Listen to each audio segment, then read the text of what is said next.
창세기 7장 13절에서 24절까지의 말씀입니다.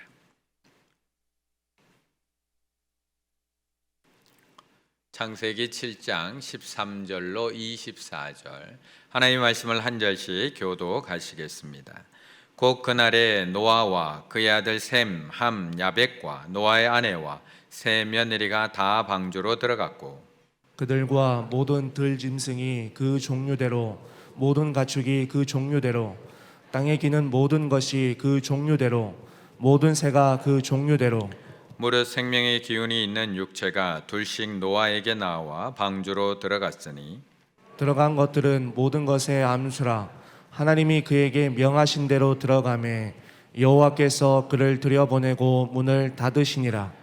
홍수가 땅에 40일 동안 계속된지라 물이 많아져 방주가 땅에서 떠올랐고 물이 더 많아져 땅에 넘침에 방주가 물 위에 떠다녔으며 물이 땅에 더욱 넘침에 천하에 사는 높은 산이 다 잠겼더니 물이 불어서 15규빗이나 오르니 산들이 잠긴지라. 땅 위에 움직이는 생물이 다 죽었으니 곧 새와 가축과 들짐승과 땅에 기는 모든 것과 모든 사람이라. 육지에 있어 그 코에 생명의 기운이 숨어 있는 것은 다 죽었더라. 지면의 모든 생물을 쓸어버리시니 곧 사람과 가축과 기는 것과 공중의 새까지라. 이들은 땅에서 쓸어버림을 당하였으되 오직 노아와 그와 함께 방주에 있던 자들만 남았더라. 물이 150일을 땅에 넘쳤더라. 아멘. 오늘 우리는 성경 속에서요 구원이라는 단어에 대해서 좀 살펴보려고 합니다. 구원, 교회에 다니다 보면 이 구원이라는 단어는 정말 많이 듣는 단어입니다. 그런데 구원이 진짜 무엇인지, 어떤 게 구원인지에 대한 생각들은 조금씩 다를 수가 있습니다. 이 구원이라는 단어, 이 뜻을 명료하게 간단하게 유치원생도 알아듣기 쉽게 설명을 한다면은 구원은 그냥 심판받지 않는 것입니다.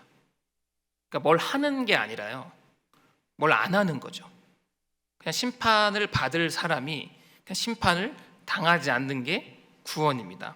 뭐 이렇게 산이 막 옮겨진다거나 죽은 사람이 막 살아난다거나 바다가 막 잠잠해진다거나 지진이 난다거나 그런 초자연적인 현상이라기보다는 그냥 건짐을 받는 겁니다. 근데 무엇 속에서 건짐을 받는 걸까요? 구원이?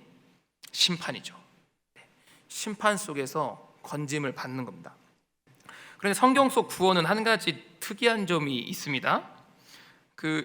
어떤 특이한 점이 있냐면 성경 속에 있는 심판과 구원은 주체가 동일하다는 얘기입니다. 이게 무슨 말이냐면 외계인이 막 지구를 침략합니다. 그래서 막 지구를 부시려고 막 공격하고 막 때려 부시고 합니다. 그때 막 슈퍼맨이 딱 나타나서 어벤져스가 딱 나타나서 우리를 딱 구해줍니다. 그렇게 딱 구원해주죠. 근데 그런 거랑 좀 다르죠. 그거는 심판자와 구원자가 다르죠. 그런데 우리 성경에 있는 구원은 어떤 구원이냐? 심판하시는 분이 몇 명을 골라서 심판을 안 하시는 거예요.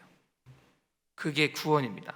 그래서 심판자와 구원자가 같음으로 인해서 성경 속에 있는 그 구원과 심판은 이렇게 연결되어 있어요.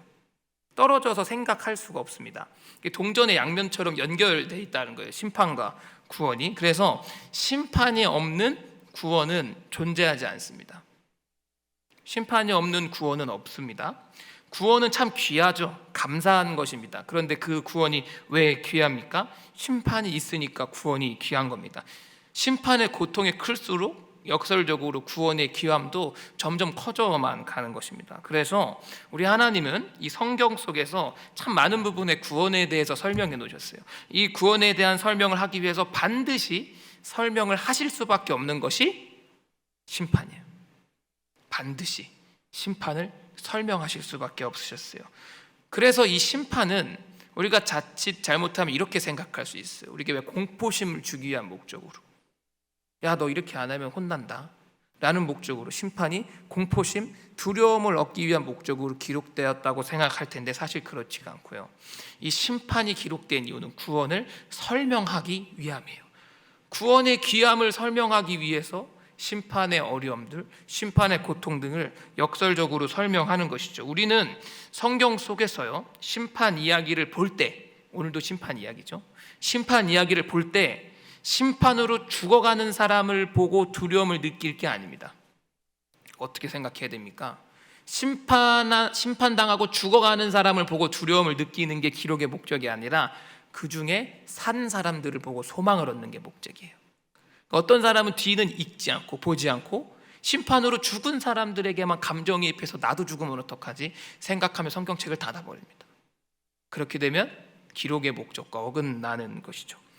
오늘은 본문 속 성경의 심판의 원리가 잘 기록되어져 있는데, 심판에 대한 원리가 잘 기록되어져 있는 만큼 우리가 더 정확하고 자세하게 보아야 할 것은 구원에 대한 원리예요.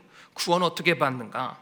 그래서 우리는 오늘 노아의 방주 사건을 통하여 심판 속 구원받은 자들의 삶을 살펴보려고 합니다. 심판의 본문 속 구원의 이야기를 찾아내보려고 합니다. 그리고 그 구원받은 자들의 삶을 보고 내 삶에 적용해서 소망을 얻는 시간이 되길 소망합니다. 소망을 얻는 시간이 되길 소망합니다. 우리 오늘 본문의 이야기는 우리가 잘 알고 있는 본문의 이야기죠. 노아의 방주 이야기입니다.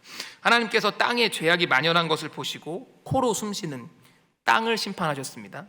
물속에 있는 물고기들은 안 그렇겠죠. 코로 숨쉬는 혈기가 있는 땅에 죄가 만연했기 때문에 그 땅을 물로 심판하시는 것입니다. 그래서 이제 물로 심판하시는 과정 속에 노아와 노아의 가족들은 하나님의 명령에 순종해서 방주를 만들었고요. 노아의 가족 그리고 짐승들의 암수 한 쌍은 하나님의 명령하심에 그 배를 탔고 생명을 보존받을 수 있었습니다. 구원을 받을 수가 있었죠. 이 심판의 과정 속에서 구원받은 자들의 삶을 세 가지로 나누어서 오늘 살펴볼 겁니다. 어떻게 그들은 삶을 살아냈는가? 심판 속에서 어떻게 살아남을 수 있었는가? 이 세 가지 중 첫 번째입니다. 심판 속 구원받은 자들의 삶, 첫 번째는 예수님을 믿는 삶입니다. 식상하시죠? 너무 당연한 거라. 근데 이 당연한 거를 우리가 잘 모를 때가 있어요. 너무 잘 알고 있는 거라서 잘 놓칠 때가 많은 것이 예수님을 믿는다는 것입니다. 창세기 7장 16절을 같이 읽어보겠습니다. 시작. 들어간 것들은 모든 것의 암수라. 하나님이 그에게 명하신 대로 들어가매 여호와께서 그를 들여보내고 문을 닫으시니라.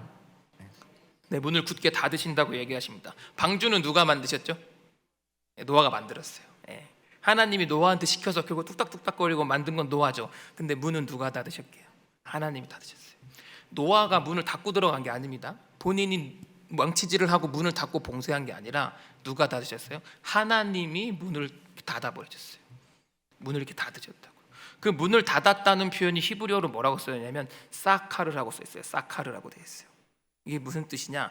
닫다라는 말이 아닙니다. 닫다라는 말이 아니에요. 봉쇄하다라는 말이 사실. 봉쇄하다. 못 연다는 말입니다. 한 번 닫으면 끝이라는 얘기예요. 하나님이 문을 닫으셨는데 그 방주의 문은 한 번 닫으면 끝나는 문이었다는 거예요. 다시는 못 여는 문이었다는 것입니다. 하나님이 닫으셨다는 겁니다. 우리는 이 닫으셨다, 이 사카르 봉쇄하다라는 말을 통하여서 한 가지를 유념해야 됩니다. 뭘 유념해야 되냐? 닫으면 끝나는구나. 문이 닫히면 못 들어가는구나 를 알아야 됩니다. 내 삶은 무한하나요? 유한하죠. 무한하지 않습니다. 인간은 언젠간 다 죽습니다. 그 말은 무슨 말이냐면요, 구원의 기회 또한 우리에게 무한히 제공되지 않는다는 거예요. 기회가 유한하다는 겁니다. 하나님의 시간은 무한하죠. 무한합니다. 근데 인간의 시간은 정해져 있고요, 무한하지 않는다는 겁니다. 인간은 시간 속에 종속되어 있는 존재입니다. 그래서 구원의 기회 또한 그렇게 설정되어 있는 겁니다. 내 삶, 내게 주어져 있는 한정된 삶 속에서 믿음, 방주가 닫히기 전 방주에 들어가야 사는 것입니다. 봉쇄되기 전 들어간 자가 살죠. 이 땅에서 내가 숨이 붙어 있을 때 믿은 자가 구원받는 겁니다. 그렇죠? 네. 그래서 우리는 현재의 시간을 가치 있게 살아야 돼요. 그럼 언제 예수를 믿어야 될까요? 내일이요? 지금. 성가대 여러분들 역시 은혜가 있습니다. 지금이에요. 지금 믿으란 얘기입니다. 오늘 이 16절의 말씀, 문을 닫았다 봉쇄하다는 말 속에 들어있는 말은 심판 속 구원받은 자들은 어떻게 살았나? 그냥 오늘 믿었다는 거예요. 지금 믿었다는 거예요. 지금 신뢰했다는 거예요. 내일까지 방주문이 열려 있겠지, 내일 타야지. 그런 거 없습니다. 내일까지 괜찮겠지, 내일 모레 괜찮겠지, 이다 주일날 교회 한 번씩 오니까 다음 주에 믿어도 괜찮겠지. 그런 거 없습니다. 우리가 이 예배를 드리고 문을 열고 뒤를 나갈 때, 나가는 순간 방주문이 닫힐 수도 있어요. 방주문이 닫힐 수도 있습니다. 그래서 우리는 우리의 삶, 한정된 시간 안에서 예수를 믿어야 합니다. 심판의 냉혹한 그 비 속에서 구원의 소망, 구원의 삶을 살아가는 사람 첫 번째는 예수님을 그냥 그 자리에서 믿었다. 예수님을 믿는 자들이었다는 거예요. 여러분, 예수님을 믿는다는 오늘 이 첫 번째 대지의 설교를 들었을 때 두려움이 있으십니까? 두려움 있어요? 그렇지 않죠. 왜요? 믿으면 사는데요. 타면 살잖아요. 그게 어떻게 나에게 두려움이 됩니까? 안 타면 죽어가 아니라 타면 살아. 이 말이 우리에게 두려움이 될 수 없죠. 소망이 되는 겁니다. 타면 살 수 있다. 지금 타야지. 지금 타야지. 내가 교회 다니고 봉사하고 예배 열심히 드리지만 예수를 믿지 않습니까? 괜찮습니다. 지금 믿으면 되죠. 이 자리에서 지금 믿으면 됩니다. 그럼 살 수 있어요. 이것보다 더 큰 소망이 있습니까? 지금 믿으면 된다는데. 그게 첫 번째 구원받은 자들의 삶의 모습입니다. 누가복음 5장 20절을 잠깐 보면 이렇게 되어 있습니다. 예수께서 그들의 믿음을 보시고 이르시되, 무엇을 보셨다고요? 믿음을 보셨다는 거예요. 오늘 그 창세기 7장 16절에 보면은 하나님께서 그에게 명하신 대로 들어가매 돼 있고 그를 들여보내고 돼 있어요. 하나님이 딱 보시고 믿음이 있는 사람들을 골라가지고 들여보냈다는 거예요. 그리고 문도 닫았다는 겁니다. 뭘 보시고요? 믿음을 보시고요. 하나님이 날 보셨을 때 내 안에 믿음이 없으면 방주 못 들어가는 거예요. 믿음을 보시고 들여보내시고 그 문을 닫으신 겁니다. 여러분, 지금 믿으세요. 지금 믿으십시오. 그게 우리의 너무나 큰 소망입니다. 심판 속 구원받은 자들의 삶 두 번째가 있습니다. 두 번째는 하나님께 맡기는 삶을 사는 사람입니다. 하나님께 내 인생을 맡긴다는 게요, 되게 추상적이고 좀 어려운 말이에요. 이 말을 들으면 난 아무것도 하지 말까? 그냥 내 인생 그냥 다 내던지고 그냥 아무것도 하지 말고 그냥 대충 살을까? 그런 게 아닙니다. 오늘 창세기 7장 17절 18절을 같이 한번 읽어보겠습니다. 시작.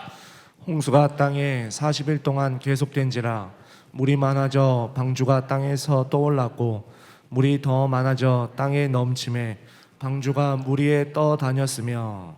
아멘. 여러분, 방주 보신 적 있으십니까? 실제로 사진 말고요. 어디 가서 바다에서 방주 같은 거 보신 적 있으세요? 없을 거예요. 왜요? 방주가 잘 없어요. 방주라는 걸 사람들이 만들지 않습니다. 왜 방주를 안 만들까요? 방주는 아주 이게 특이한 구조물이거든요. 이게 방향키도 없고 돛도 없고 노도 없고 아무것도 없는, 그냥 떠 있는 거예요. 풍선처럼 그냥 떠 있을 수밖에 없는 구조물이에요. 되게 특이하죠. 우리가 잘 알고 있는 배 같은 건 노로 앞으로 가고 뒤로 가고 방향키를 졌지만 이 방주는 그럴 수가 없는 것입니다. 왜요? 왜 그럴 수 없을까요? 조종을 누가 하시려고 하시는 거예요? 하나님이 하시려고 하는 거예요. 여러분, 생각해 보십시오. 노아가 방주에 탔을 때 자기가 할 수 있는 거 아무것도 없었어요.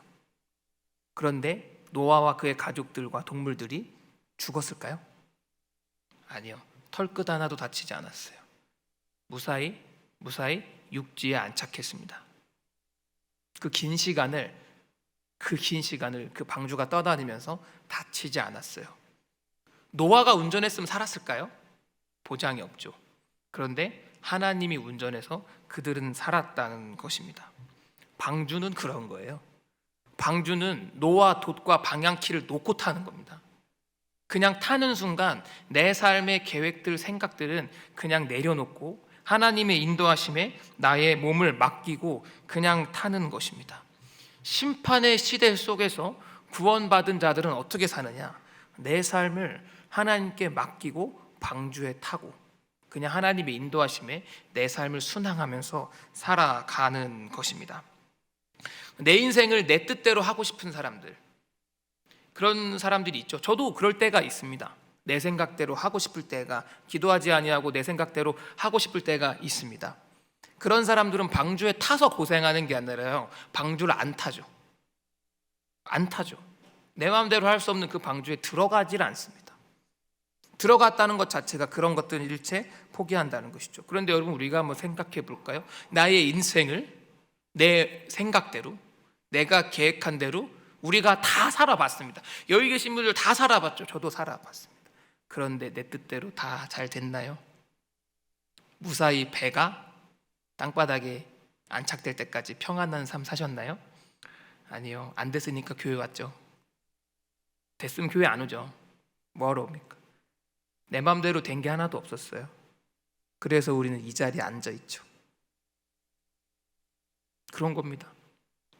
방주는 내려놓고 탑승하는 겁니다. 오히려 방주에 타고 보니 내가 내 삶을 막 조종하고 사는 사람들이 안쓰러워요.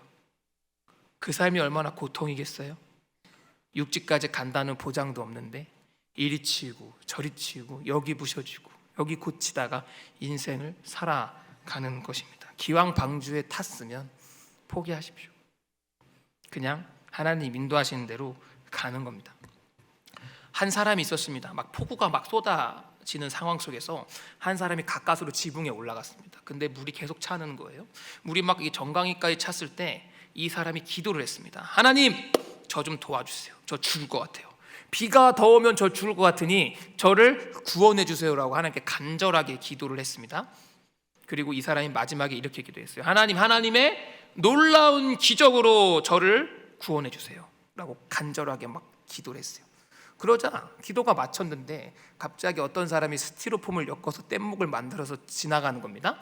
그리고 그 사람이 이 지붕에 있는 사람에게 이렇게 외치는 거예요. 아저씨, 빨리 타세요. 이거 안 타면 죽을 수도 있어요. 지금 타세요. 지금 타세요.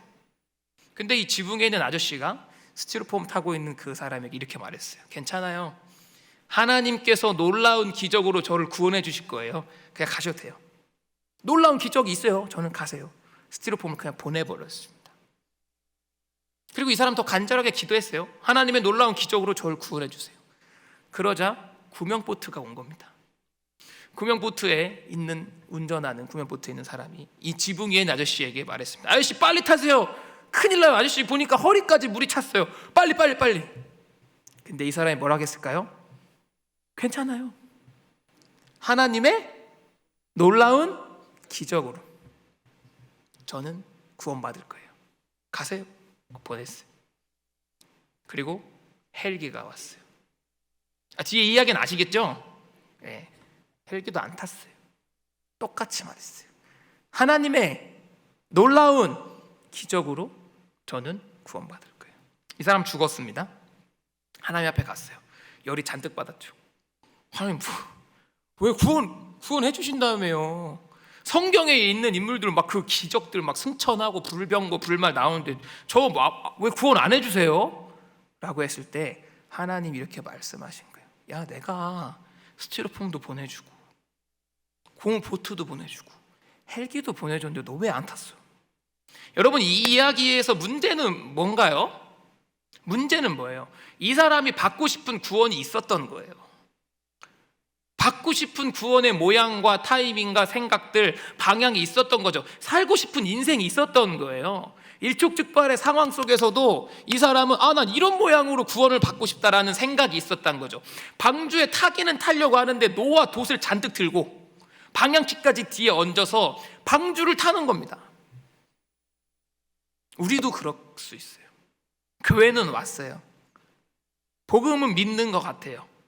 그런데 등에 노랑 돛을 잔뜩 들고 내가 막 저으려고 하는 거예요. 그 사람의 삶은 고통뿐밖에 없어요. 힘들고 어려움만 있습니다.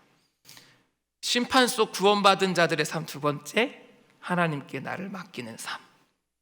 그런 삶을 사는 우리가 되기를 축복합니다. 세 번째입니다. 이제 마지막 심판 속 구원받은 자들은 어떤 삶을 사는가? 세 번째입니다. 세 번째는 세상에 소망을 두지 않는 삶입니다. 세상에 소망을 두지 않는 삶. 창세기 7장 19절 20절을 같이 읽어볼까요? 시작. 물이 땅에 더욱 넘침에 천하의 높은 산이 다 잠겼더니 물이 불어서 15규빗이나 오르니 산들이 잠긴지라. 천하의 높은 산들이 지금 어떻게 돼 있어요? 다 잠겨 있는 것입니다. 이 세상 모든 산들이 다 잠겼습니다. 근데 여러분 생각해 보십시오. 지금도 높은 산은 높죠. 에버레스트 산도 높고 K2도 높습니다. 근데 지금은 비행기도 있고 헬기도 있고 등산 장비들도, 여러분 뭐 이렇게 동네 뒷산만 가실 때도 막 프로 등산하는 사람처럼 메고 가시잖아요. 얼마나 등산 장비들이 막 좋아요. 근데 이 시대는 어땠을까요? 산이라는 게 이때의 산은 신이에요. 거의 이때의 산은 오르지 못하는 하나의 신과 같은 존재로. 근데 그 산들이 지금 다 어떻게 했어요? 물에 그냥 잠겨서 안 보이는 겁니다. 우리에게도 산들이 있어요. 우리에게도 산들이 있습니다. 명예, 물질, 인간관계, 건강, 이런 것들도 내 마음속에 높은 산들이에요.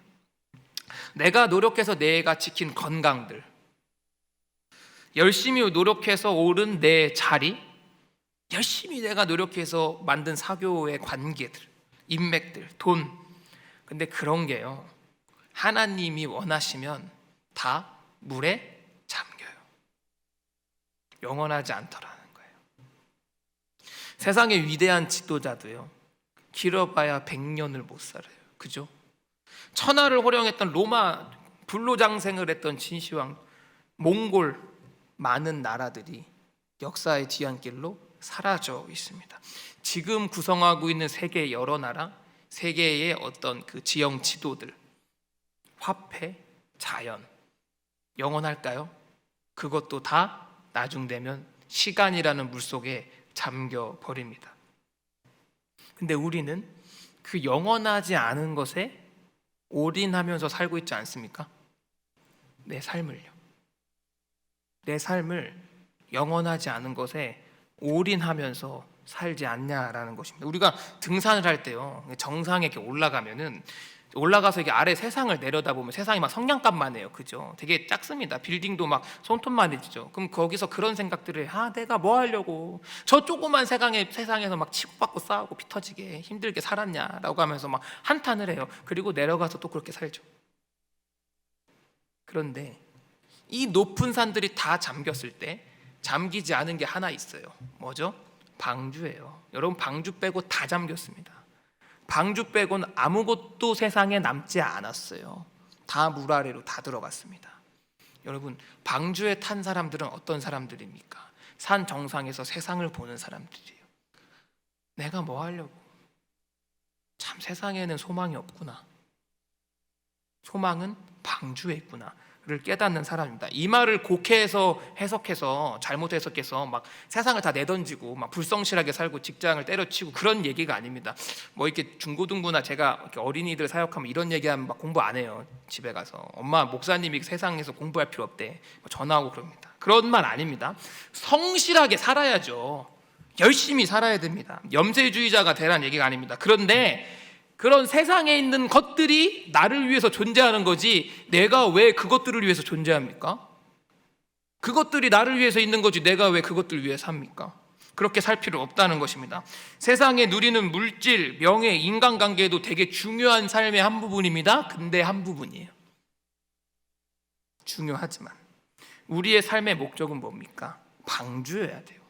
결국에는 방주에 타는 게 우리 인생의 목적이 되어야 합니다. 우리의 삶 길어봐야 120년, 100년 사는데 뭐하러 영원하지 않은 것에 올인하면서 살아갑니까? 우리의 소망은 하나님의 나라에 있어야 돼요. 방주의 소망을 품고 살아가야 됩니다. 시간 지나면 다 물속에 잠길 것들에 헛된 소망을 품고 살아가지 않아야 됩니다. 만약 방주에 타지 못했다면 그 사람은 세상에 소망이 있어서 그래요. 노아는 세상에 소망이 없었어요. 그래서 다 버리고 방주에 탔던 것입니다.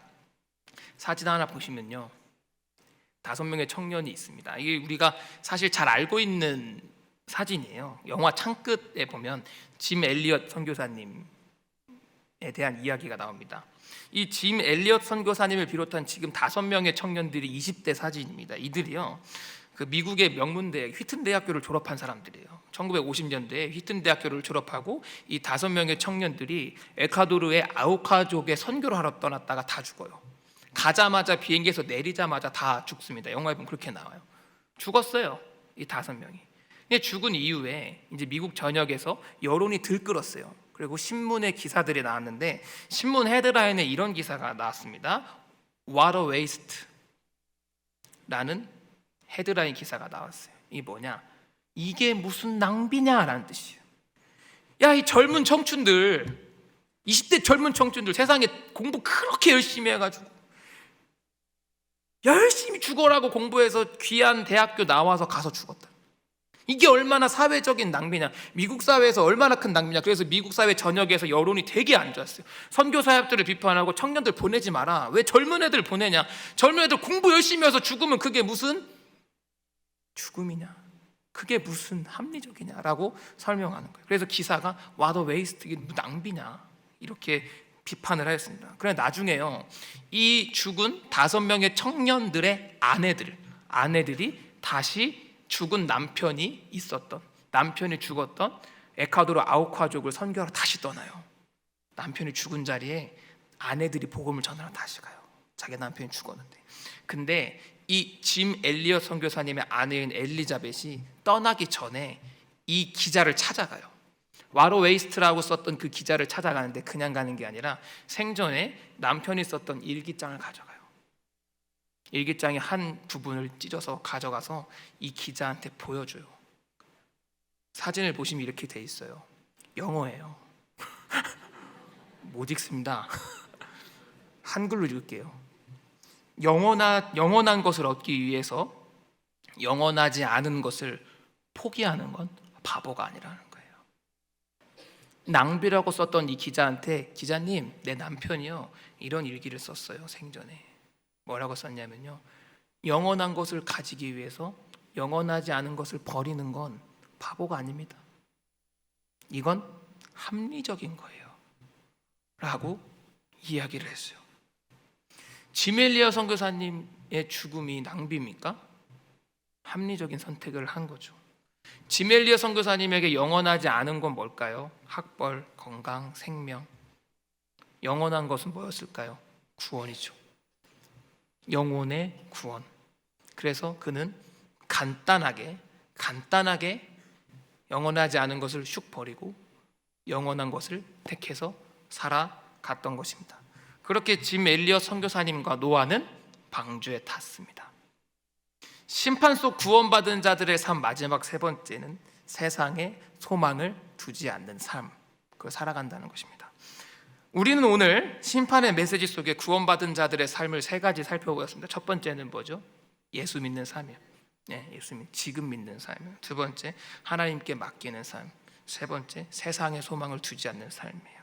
하나님께서 노아 이야기를 우리에게 들려주시는 이유가 뭘까요? 겁먹으라고요? 도망치라고요? 너 방주 안 타면 죽어? 아니요. 타면 살 수 있어.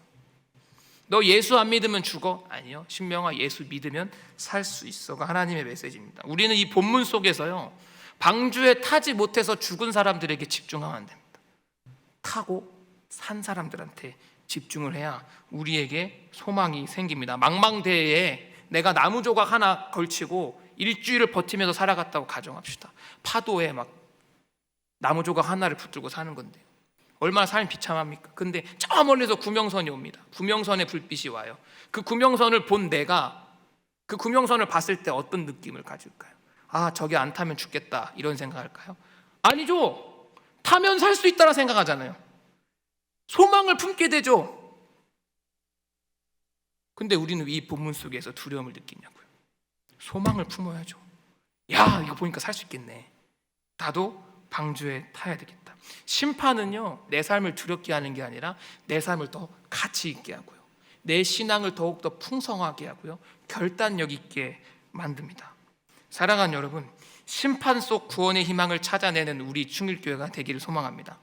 심판 속 죽어가는 사람에 매여가지 말고 살아남고 구원의 소망 있는 사람들의 삶을 본받아서 우리가 살아내면서 방주에 타고 그 안에 살아가는 아름다운 충일교회가 되기를 소망합니다.